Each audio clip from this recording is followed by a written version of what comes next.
Hi. For my persuasive speech, I will be discussing the pros and cons of legalizing marijuana in the United States. I would like to start off with the cons. The first one I found, which was the biggest one, was that when I asked people if they agreed with legalizing it or not, they said that their main reason for being against it was because it was either against their religion or just their personal beliefs that they don't believe it should be used recreationally or medically.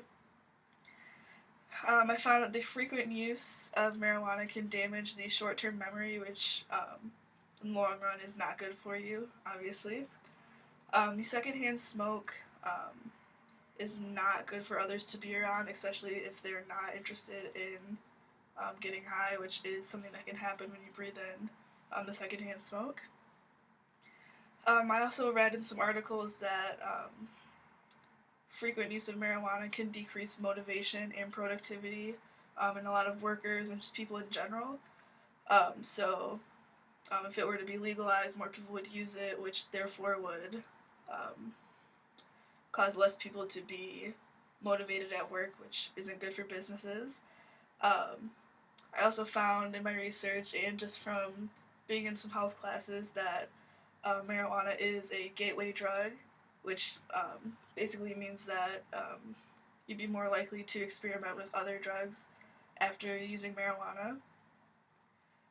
Some of the pros are that it will stimulate the economy because there would be higher taxes. There already are higher taxes on it in states that have already legalized it. So that extra money would go back into the economy, which will in turn maybe help our national debt situation, which is in the trillions of dollars now. Like I said, it would help the national debt go down.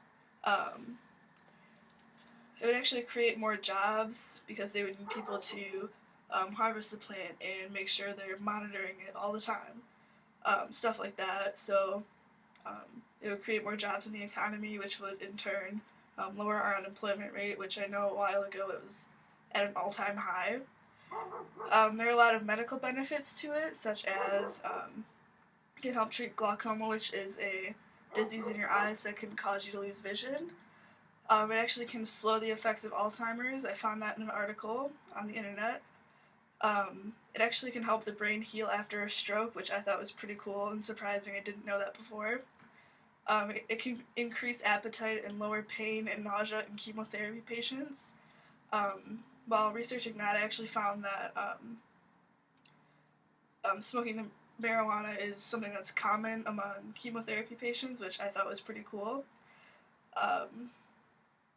Another thing it can help with is to lower anxiety and depression, which is good because a lot of people suffer from both of those diseases. So having that thing to fall back on that's not an over-the-counter medicine is a good alternative for people suffering with that.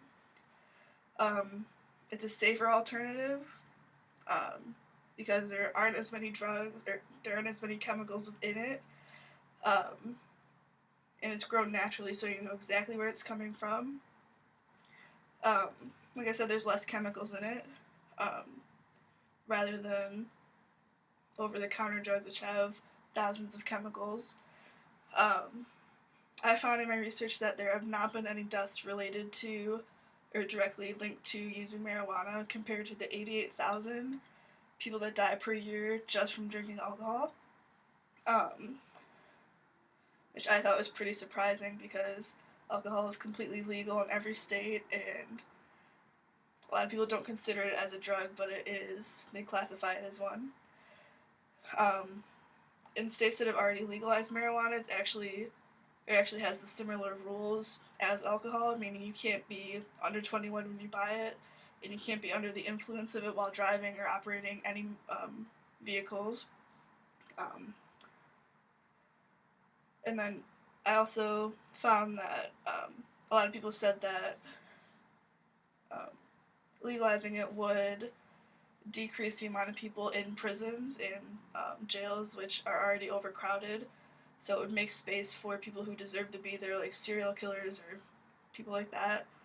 And then I also found that for younger people to make an informed decision, they needed to be exposed to an unbiased pro and con list, which is what I hope to display to you.